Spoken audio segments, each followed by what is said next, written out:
Hi guys, I'm Bri. And I'm Alli. This is Offscript. If you think about it, books are potential scripts for movies.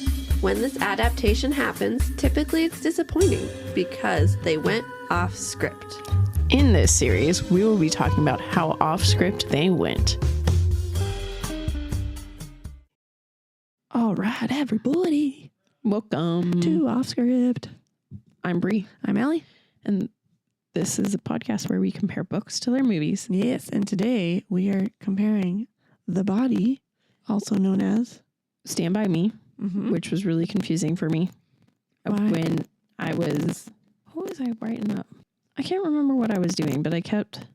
Oh no, when I was looking for the movie, I Googled on my phone, where is Stand By Me streaming? Then I go to Netflix and I type in The Body. Oh. It's like, what? It's not here. Oh, duh.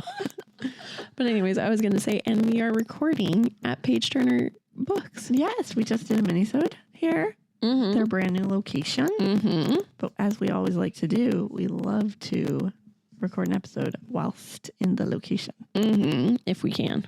Yes, And today, we can.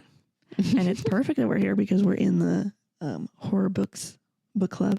it's And- Friday the 13th, the day that we're recording. That's right. And this is our first episode to come out in spooky Mhm. season. I have to remember to put our spooky theme music. Yes.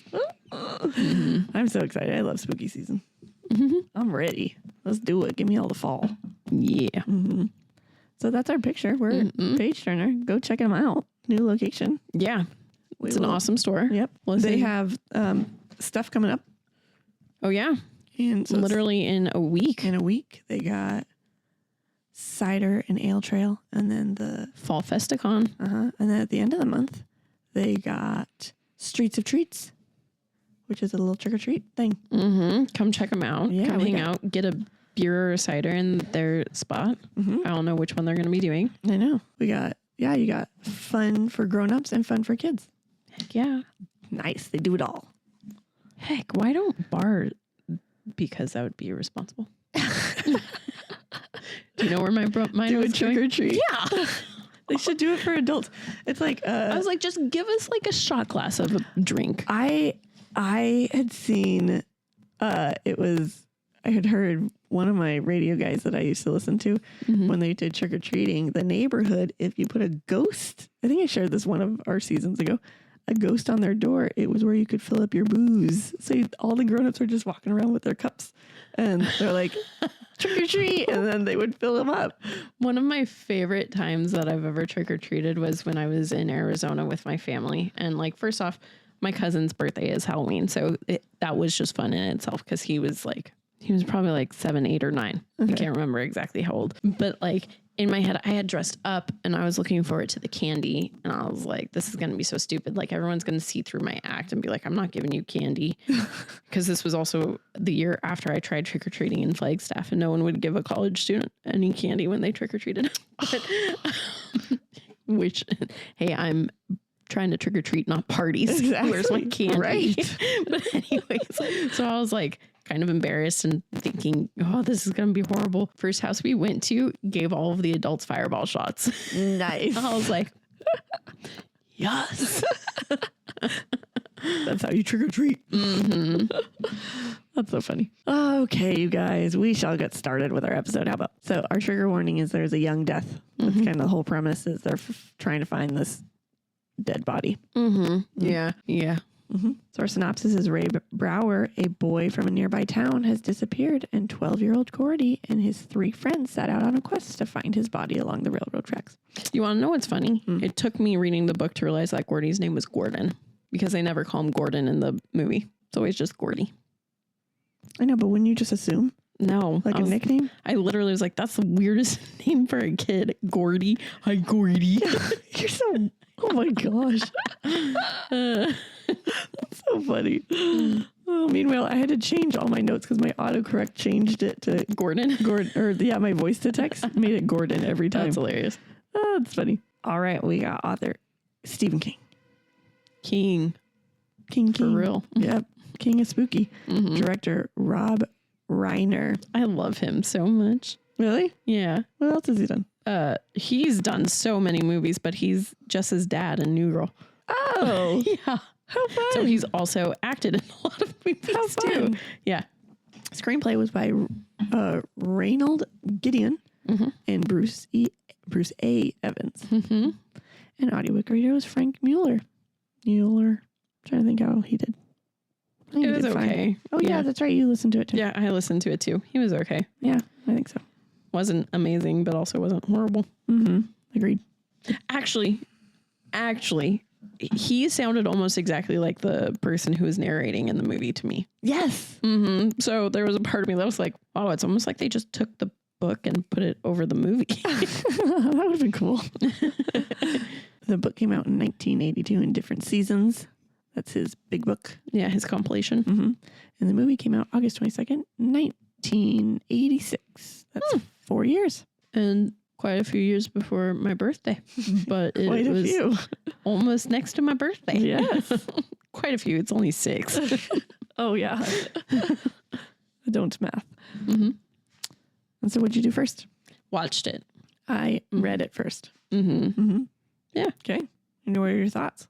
I actually really like this for a Stephen, like it's such a like far left book for Stephen King. It feels like, because it more so it's like it's a buddy story where it's just like kids hanging out and like finding themselves while trying to be dangerous. Yeah. It was very Goonies. Mm-hmm. Mm-hmm. Yeah. Mm-hmm. It was cute. I liked the story. Mm-hmm. Why'd we pick it? Because I knew that we were coming out of the Hannibal Lecter series, so I wanted an easier Stephen King book, and I knew that we had Gerald's Game at some point in this month, and that's next week. And I knew that we would need an easy, scary book for Allie, since I was taking her out of a scary series. It wasn't even scary. No, but you were worried about it. That's because I thought it was scary. Yeah. Well, Why? And no one corrected me when I was like, great, we're a whole bunch of scary. because I didn't want to tell you it wasn't scary, and then you read it and be like, oh, this was so scary, Bri. Because that would have been worse, right? I mean, I guess so, but dang, man. Technically, Silence of the Lambs is a horror movie. I would call it psychological thriller, but a lot of people consider it horror. Yeah. Little weenies. I should just make a compilation of you saying, because you said it in so many of the Hannibal Lecter. Well, I said it first because you said it, and then I thought it was hilarious, so I just kept saying it. That's my new thing. I'm just gonna say. I'm gonna say it to Riley and Tyler. Like, stop being a weenie. You're like, what? I'm not a weenie. Oh no. Oh gosh. All right. So I got some Allie super fun facts for y'all. So after director Rob Reiner screened the movie for Stephen King, he noticed that King was visibly shaking and wasn't speaking. He left the room, and upon his return, he told Reiner that this movie was the best adaptation he's ever seen. Aw. I know. I mean, it is pretty spot on. It is. You have a whole half a page. Yeah. Notes. If even. Yep. Mm-hmm. Number 2, Kiefer Sutherland claimed in an interview that one of the locations of the film had a Renaissance fair that was being held. And cool. Yeah, the cast and crew attended and bought some cookies. Unfortunately, the cookies turned out to be laced with pot. And 2 hours later, the crew found Jerry O'Connell high and crying somewhere in the park. For those of you that don't know, that's Vern. Yes. The little 11-year-old boy. Oh, that's hilarious. Oh my gosh. Number 3. In the shot where Gordie and Vern are running towards the camera and the train is right behind them, the train was actually at the far end of the trestle and the 2 actors were on the opposite end. The crew used a 600 millimeter long focus lens that, when shot at the telephoto end, compressed the image, made it look closer. I put that in there because I'm shocked they even used a train. I thought it was a green screen. Like, that's terrifying. It's the 80s. I know, but as a mother, Mm-hmm. even if it was that far away, if they're like, okay, so your kid's going to be running away from the train. I'll be like, what? No. What's funny is, to me, I couldn't tell how they did it, but it looked all real to me. Mm-hmm. And I was like, that's got to be horrifying for the kids. But that's really cool. Yeah.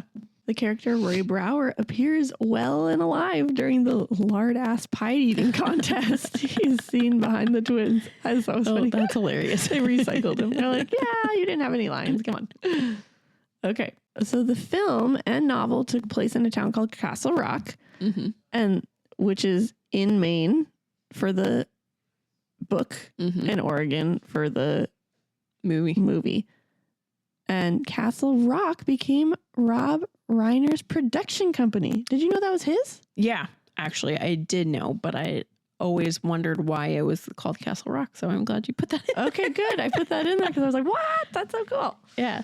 I always want, because part of me was like, maybe like Stephen King, like, you know, I don't want to say sponsors it, but basically sponsors it. And so like, they're like, oh, we got to name it after Stephen King. But no, it's got to be because of this. Yeah. But did he do the show Castle Rock too? Or just like, so, but he did Misery because Castle Rock was the Misery one. Interesting. That's cool. Well, it doesn't mean that he directed it though. But his production company that's like, what I meant. Yeah. Backed it. Yeah. Yeah. That's cool. Paid for it. Okay. I got a couple extras. This one was fun because it gave us all the links. So with most Stephen King stories, the original contained connections to the other books he has written. So Ace Merrill, who is the punk kid, Kiefer Sutherland, appeared in the book Needful Things, although he does not appear in the film. The dog Chopper is compared to Cujo. The characters are familiar with Shawshank Prison. Teddy Duchamp was actually first mentioned in the book Carrie. I remembered that name and I couldn't figure out why. Yeah. I know why now. Which is why Carrie destroys the gas. Oh, he worked at a gas station. Yeah. That's so funny. I remembered that name, but couldn't figure out how or why. Yeah. And now I know why I blocked that out. Yeah. Makes sense. And then we'll mention this, but the body incorporates 2 earlier short stories of King, Stud City and Revenge of the Lard Ass Hogan. So those are legit his books. Oh, that's hilarious. Wow. So then he writes a whole chapter to promote his other books. No, because then the next chapter after Stud City is the main character like shitting on. That's why I thought it was Stephen King. Hilarious. In the end, it was. Yeah. Damn. Anyways, all right, you guys. Those are my extra fun facts for you guys. So let's get started, shall we? Let's. Okay. Gordie is telling the story from when he's older, and he's telling it back to when he was 12 and he first saw a dead body. These 4 boys, they're best friends. They have this hangout in a treehouse, and we get some background on his friends. One friend's Teddy. He has horrible hearing because his dad held his ears down to a cast iron skillet for 10 seconds, and he's awful eyesight and all this sort of stuff. His dad's now in jail, but for some reason, Teddy still looks up to him. Chris is another friend who comes from a rough family, so everyone thinks he's a bad kid too. And he, in the end, is Gordie's best friend. Vern is their other friend, and he comes running to the treehouse to tell them something. He asks if they could all have a cover story and say they're staying the night at his house when really we'll go look for a dead body. And then we get background on how Gordie can easily do that because his brother died a few months ago and his parents have just kind of been ignoring him. They're in like a daze. And he was 10 years older than Gordie, so he didn't really know him. But I mean, he was always really nice to Gordie, so he's like, yeah, that's cool. So the like differences here, first off, it's set in Portland, Oregon, which literally I was like, well, this is weird for Stephen King. What? And then I read the book and I was like, nope, just the movies. My guess is I'm wondering if back then in the 80s, they wanted a real place that people could think about, since this wasn't a horror story. And so, because Portland, Maine is not. Yes, it is. It wasn't. That was one of my fun facts. So Yeah, it is. Then why would they? Portland, Oregon is named after Maine. At least that's what John told me. Oh. I have no idea. Well, then I was lied to by IMDb. Let's all sue them. I mean, they aren't always accurate. It is. When did it become a city? Within the last 10 years. 238 years. Yeah. So, well, then what is the reason? No. So my thought is it's cheaper to film in the in the Pacific Northwest. All they have to do is All they have to do is say it's freaking. But I think the thing is, the trees are very different. obviously Oregon trees. So that was my only thought with that. Otherwise, I have no idea. But yeah, no, John always tells me about Portland, Maine. All right. Okay. I'm like, well, I like my Portland better. Heck yes. I don't know if it's better. No, it's definitely not. But I love you Oregonians down there. so then in the book, one of the reasons why Gordie can be invisible is because his mom's also on a girls' trip because she's trying to like basically forget life, right? In the movie, she's just a shell. She's like sitting there doing laundry, ignoring her kid. Mm-hmm. And another thing that's important here is at his brother's funeral, Gordie specifically in the movie says that he didn't cry and he felt bad about that. But in the book, he talks about how much he bawled like a baby. Mm-hmm. And it seemed like in the book, they were just like, okay, siblings, what's his name? Denny. Yeah. He liked his little brother. Yeah. But in the book, it seemed, or in the movie, they were like best friends. Yeah. Whereas it would make more sense because if you have a 10-year age gap between siblings, you're not like going to be the best of friends. But unless you really look up to and love your little brother. Mm-hmm. Yeah. So there's been a missing kid on the news, and it turns out that this is the body of the kid that Vern is telling them about. They've been invested in the story because the kid was their age. He let them know that he was digging under the porch for his pennies because he buried a bunch of pennies and he's digging around. And then his brother and his brother's friend come in and they're freaking out because they boosted this car and then they found this body. So they couldn't tell the cops because then they'd get in trouble for boosting the car and all this sort of stuff. And so that's when Vern came and told the guys. that happens. Mm-hmm. They are trying to come up with a game plan of how to go see this body. Chris is nervous because his dad's on a mean streak right now with beating him up. But in the end, they all decide that this is worth it. Let's go. Yep. Gordon went home and asked if he could stay the night. His dad said yes, but wasn't super paying attention. We get background on Denny. I think it's Denny. Okay. Denny. Because wasn't it his full name's Dennis? I don't know. I thought so. Okay. So Gordie has nightmares about Denny, and he doesn't go into his room because he just imagines there's a dead body in there saying it should have been you. But Denny was always really proud of Gordie and his writing skills. The one thing that doesn't get brought up in the book much is how Gordie wants to be a writer up until one random scene with Chris where he's like, don't listen to your parents. You need to be a writer. Mm-hmm. And Gordie actually goes into Denny's room. In the movie. Mm-hmm. Mm-hmm. And isn't worried about it. That's where his canteen is, which also in the book, he does not have a canteen. Only one of the other kids does. Mm. But I think they did that because they needed to show that his parents weren't being parents. Yeah. So his dad was also super mean in the movie. oh my gosh. Yeah. Like in the book, yes, the thing is being said verbatim, book to movie. But in the book, he's more like apathetic about it. Whereas in the movie, he was just like, your friends suck. Yeah. I was like, whoa, Dad. And then this is a nightmare saying him having it should have been you. Whereas in the movie, his dad tells him it should have been you. I forgot about that. Yeah. Yeah. I was like, what the? Okay. Horrible.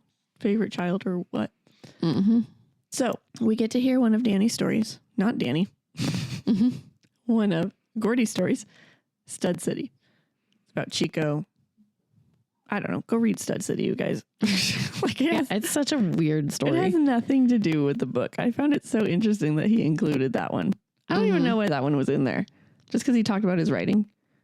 Probably. Okay. Well, then after this whole thing, Gordie explained how he hates that story. Oh, no. There was a link to it. Oh, because the parents in that story are... Oh, they see their kid is invisible, just like... Mm-hmm. And then the brother in that story died too. Yeah, and then Chico ends up like actually like fighting his parents. So it's kind of like Gordie's like... That was his... being able to get out his emotions about his relationship with his parents. Okay. Mm-hmm. Was that in the... No, that is not in the movie. And then this is when I told Bri, I was like, I don't understand why Stephen King is criticizing his own work. Like, it's a whole In the chapter. middle of the book. It makes no sense. I'm like, it's a whole chapter where Stephen King's like, I don't like this one. She's like, you got to tell me when you read it. Because I'm like, what did I miss? And then later he does his another story. And I'm like, was that a Gordie story? And I went back. But the reason it confused me, it was because it was a Stephen King story. Mm-hmm. Yeah, she like Googled it. And I was like, yep, that's Stephen King. Yep, it's all Stephen King. I was like, what is happening?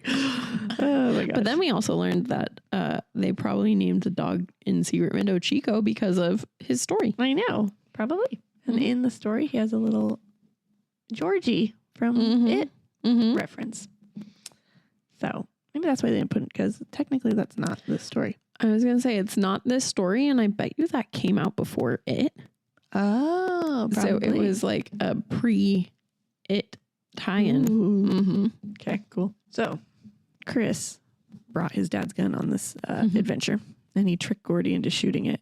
And he's just busted up laughing. Gordie's like, what the heck? And they run off, and they set off on their 20 to 30 mile hike. This happens, except for I will say there's a part in the book and movie when like Chris is explaining what kind of gun it is to Gordie, and Gordie goes, duh, I can see it. And like in the book, it explains that he really had no idea, but he didn't want to seem like a fool. So he was like, yeah, of course. Whereas in the movie, when he said that, I was like, how is a kid going to know that? That's so funny. So on their walk, Teddy decides he's going to train dodge because he loves, You're fine. he loves to dodge trains and trucks. And so this is a chance to dodge a train. They're all freaking out. They're like, no, no, no. And he jumps out last second. And as they're walking, they realize they need food, and they're going to stop to hang out in a junkyard because it's not open yet. But this junkyard has the nasty, mean dog of Chomper. Isn't it Chopper? I don't know. It's Chopper. Okay. This is the problem with Voice to text. voice to text. They climb the trees, and they get over, and Teddy almost dies because he's being a dummy and starts climbing all the way to the top, and there's a freaking dead tree, so it breaks. And at this point, I'm like, Teddy's going to freaking die. Like, there's no way he's going to survive the story. Sad because technically he doesn't. But I know, but the kid story, yes. that got squashed because later on, Gordie legit says, everybody survives the story. I'm like, why are you telling me that? Anyways, they flip a coin to see who goes. And first they got all tails, which is super bad luck.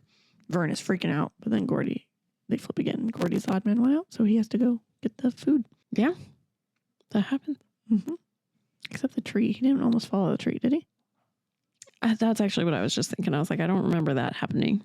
But then I remember everything else happening. And then in the book, did Chris pull him out of the way for the train? Or he just ended up moving? Oh, no, Chris pulled him in the movie. Did he pull him in the train or in the book? Actually, no, the whole train dodge thing doesn't happen until the main scene. Right. Because they obviously don't want that to be shown beforehand, before that scene. And in that scene, Chris pulls him while also like moving himself. Okay.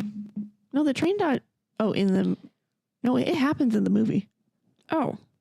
Well, then I don't Chris remember. Chris full on like tackles him out of the way. I don't think that happens in the book. Wasn't that at the end? That was like right around here. Oh, I don't remember this one in the movie. Okay. The guy at the market is trying to steal from Gordie because he's making his burger weigh more than it is. And then he miscalculates how much, because he's like has his finger on the scale, and he miscalculates how much he owes him and all this sort of stuff. But Gordie caught him, and he's pissed. And so he kicks him out of the store. And on his way through the junkyard, Chopper comes and chases him. And the others guys get over the fence, and then Gordie does it. And then Teddy starts mocking this dog, and the dog keeps running at the fence, and it ends up bleeding. His owner comes out and starts yelling at the kids and calls Teddy's dad a loony, which pisses Teddy off, and the boys end up leaving. The market doesn't happen in the movie, right? The market happens, but not the stealing part. Okay. Yeah. And then the rest happens. Yep.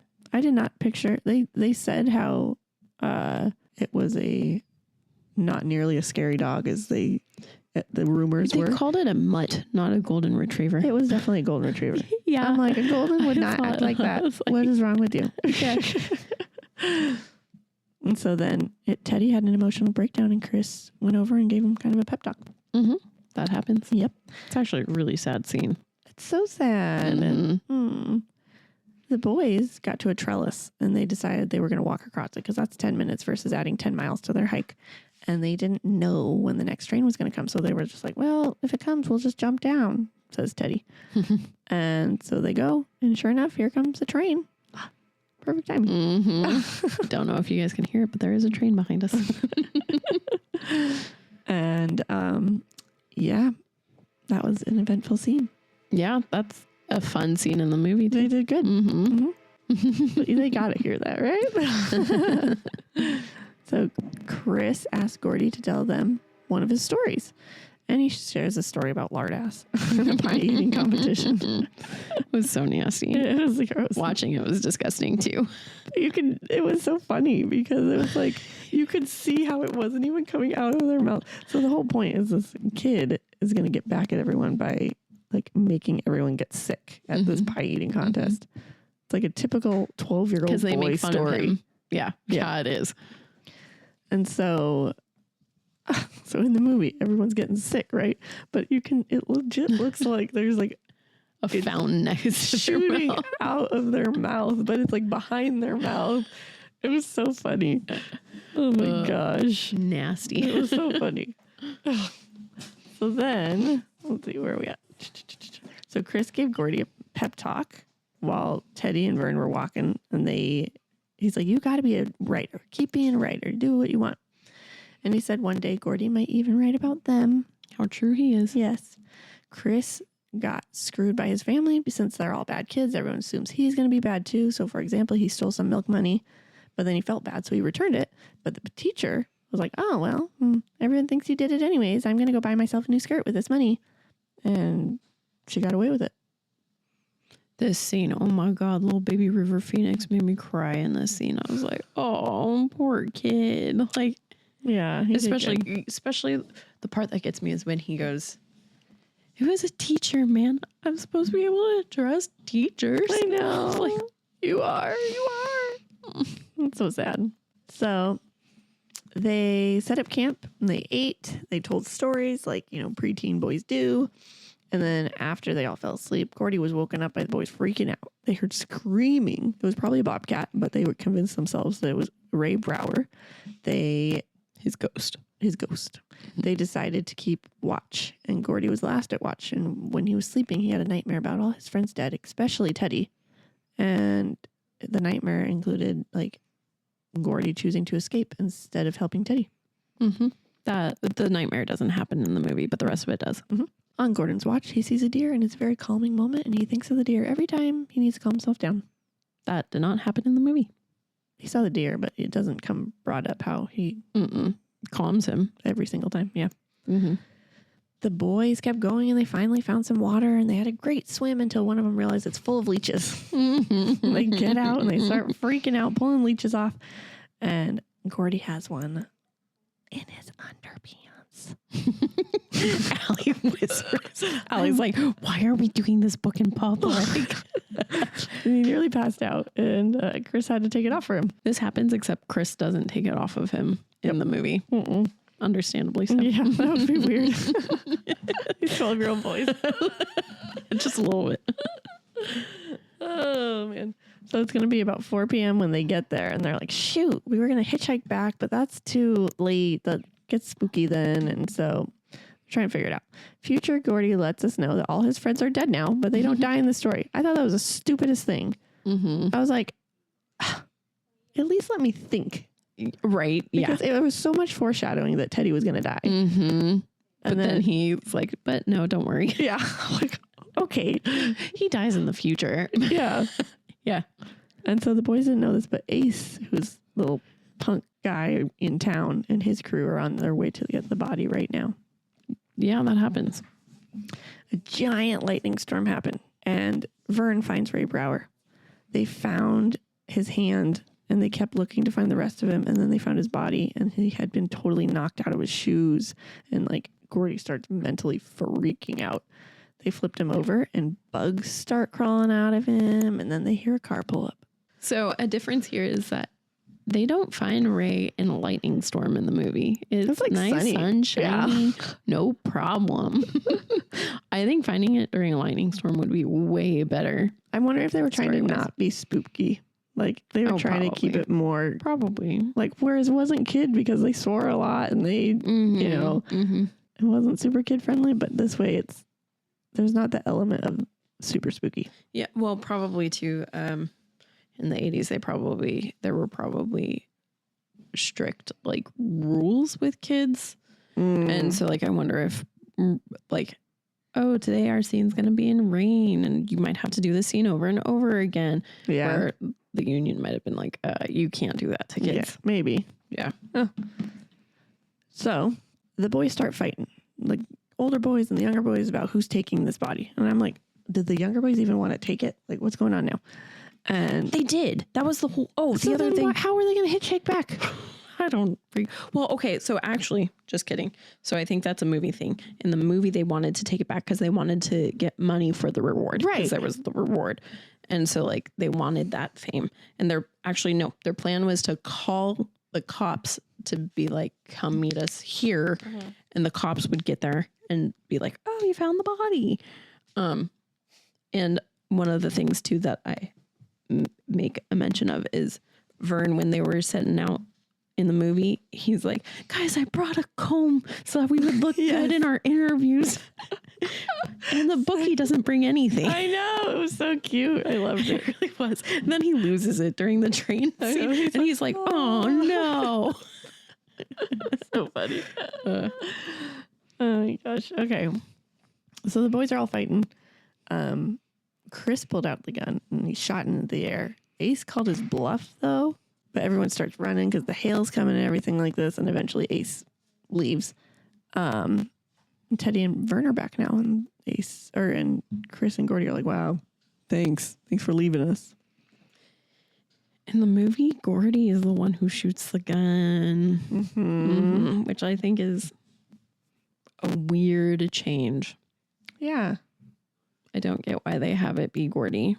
He's the main guy. Especially because, like, in the book, it made sense because, like, Chris has the gun and he's holding it, and Chris's brother is with Ace's crew. And, like, he's like, Chris, that's Dad's gun. Like that.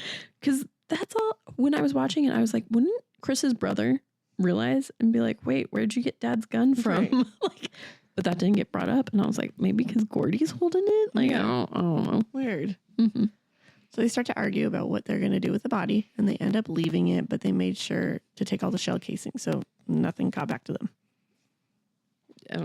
That doesn't happen. I mean, I don't think they showed.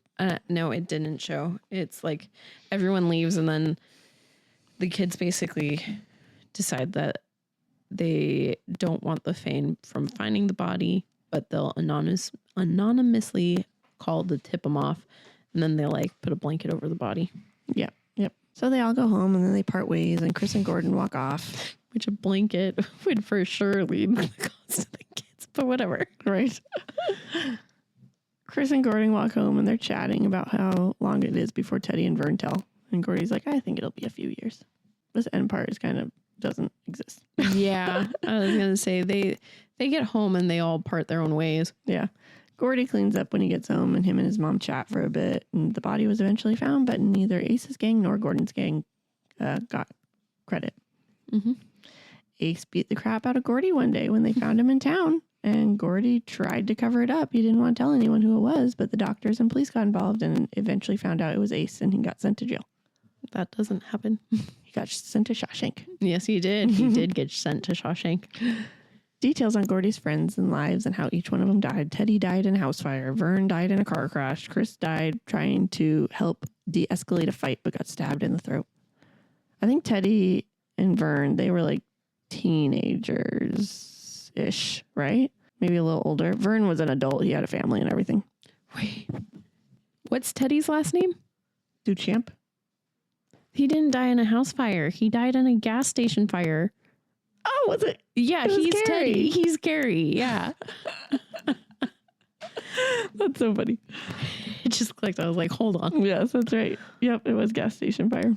And then we get an update on Gordie's life, and he's married, has 3 kids, and he doesn't think he's a great writer, but he's happy he does what he does.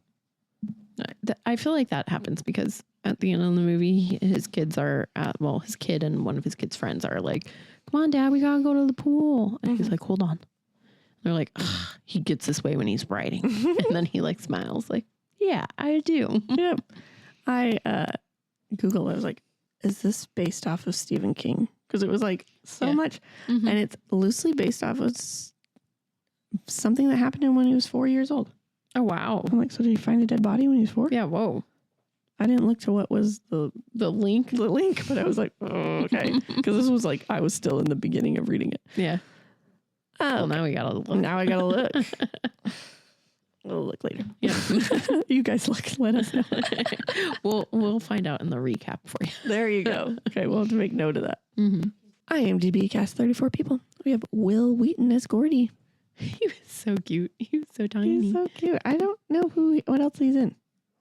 He's in a lot.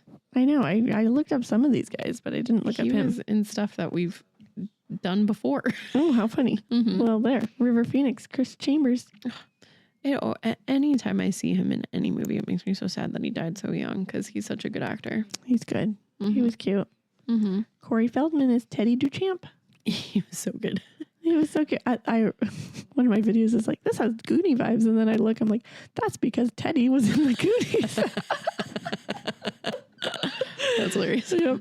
Jerry O'Connell played Vern Tessio. He was perfect, and it's hilarious because he does not look anything like he did when he was a kid. I did not. I was like, when I was looking up to see if I recognize these people, like, Kangaroo Jack. Yeah, exactly. That's what I said. I was like, wow, that kid's a nobody. And then I looked it up and I was like, oh, that kid's a somebody. Then we got Kiefer Sutherland as Ace. He plays such a good bad guy. He's It's hilarious. Really good. Yeah. He was like the perfect, like, chill, I'm like 18 and I can do whatever I want type of punk. Yep. We have Richard Dreyfuss as the writer, who's adult Gordie. They labeled him as the writer. They didn't say adult Gordie. I know. Gordie. Gordie. I also think it's Dreyfuss. Dreyfuss? Okay. Yeah. He did good. Mm-hmm. Like I said, I thought his voice sounded exactly like the book reader. So, and then we got to put John Cusack in here. Literally his one scene. Denny. But, yeah. Yeah, he was great. I think it's so funny. Okay, I'm just going to say it. Kent W. Lutter played Ray Bauer. Luttrell? He played a dead body. Mm-hmm. He just laid there. Yep. Hey, easiest money he ever made, I bet. I was like, that's fake. No, that's a real kid just laying there. In the 80s, no. That's a person. So funny. And then Popeye was Chopper. He was cute. I do, like you said, it's not supposed to be a golden retriever, but he was cute. And I'm glad they didn't have him keep running into the fence and bloody up. Yeah. Like it's horrible. But if it was like a junkyard dog, like that makes sense, right? A little tougher. I was ready for that. When I saw it was golden, I was like, don't get all bloody. Oh no. Yes. All right. Is the book and the movie the same? Yeah. Do the characters stay true to how they're written? Yeah. Yep. And which do you prefer? Book or movie? I prefer the movie. Really? Yeah. It's hard. They're pretty much the same. I know. That's why I'm having really trouble choosing. Mm-hmm. I think I also prefer the movie. Mm-hmm. It's just a cute. Mm-hmm. But it's hard because it's the same. It's literally, yeah. It's a cute little, like we said, buddy. Mm-hmm. Goonies. Kids grown up. Mm-hmm. Mm-hmm. Would you recommend it to a friend? Yeah. I think so. Yeah. It's cute. Yeah. It's a quick read. Mm-hmm. Super easy. Yeah. And that's the episode for you. That's it. Our whopping 40 minutes, which will be less after editing. I told you it was going to be quick. Wow. Allie was like, I don't know if we can record the whole thing here. I was we had exactly fine. like an hour. So I Before was like, they close. Yes. And we want to shop. Yes. My priorities were straight. I was like, we're here to record. Nah, we're here to shop. I want to go shopping. But anyways, so we have our website. Mm-hmm. I just sent it to my mom messaged me. She's in Arizona right now. And she's like, send me the link to your your podcast website. And I was like, okay. So it's offscript253.wixsite.com/offscript. And she's like, oh, that is such a cute picture of you and Bri on your home screen. I was like, I know. We just got that done. I was like, Bri's cousin's boyfriend did a really good job. And she's like, yes, he did. Shout out to David. Oh my gosh. So go check out our cute pictures. I thought you were going to say, she's just going to say, like, that's a cute website name. Oh. I was like, what? No. Yeah. Our Wix site. Oh my gosh. So rate, subscribe, and review us. Mm-hmm. We do read them on the podcast when we get them. Mm-hmm. Mm-hmm. Sometimes it takes us a week or two before we get to it. But we do. We've read every one we've gotten so far. Mm-hmm. Season 6 is listener picks. Yeah, I just counted and we cut out Lord of the Rings. We've got 7 spots. 7 spots, you guys. Mm-hmm. Let's go. Otherwise, we have to pick. We do that all the time. I'm not afraid to do. Allie's like, I don't want to. 3 of those are my birthday month. Yeah, that's 2 of them are. 2. Oh, that's right. Because we got Schindler's that month too. Oh, man. Yeah, so technically 2 of them would be you. We should actually, maybe each of us, if we don't, well, obviously, if we don't get enough, we're going to pick anyways. But we should pick our own. That's right? actually true, yeah. I was going to We're actually our own also listeners. ask John too. Yeah, why hasn't he done it yet? I know, because I don't know. What the heck? I know, I'll talk to him. Gosh. Anyways. I know, at least Sierra's on top of it. Sierra texts me and it's like, I don't see my pick on there. I was like, oh shit. What is it? Because we're almost done reading. For season 5. For season 5, We'll be so- starting on 6 soon. So yeah, you better hurry up. Mm-hmm. Wow. Okay. Oh my gosh. All right. So Wednesday we got a mini-sode coming out. Who knows what it'll be? Don't know. It'll be fun. Yep. That's what we know. Yep. Monday we have Gerald's game. Thanks. Good Bri. luck to us. Thanks, Bri. You're I haven't welcome. read it yet, but she's like messaging me. She's like, "This is so nasty." I've been dying to see the movie. Dying ever since it came out on Netflix, and I watched 10 minutes of it and couldn't watch it. Wow. Mm-hmm. Okay. Couldn't watch it alone, I should say. Yeah, because we're gonna have to watch it whether we want to or not. Mm-hmm. Thanks. Yeah. Thanks for that. Any time.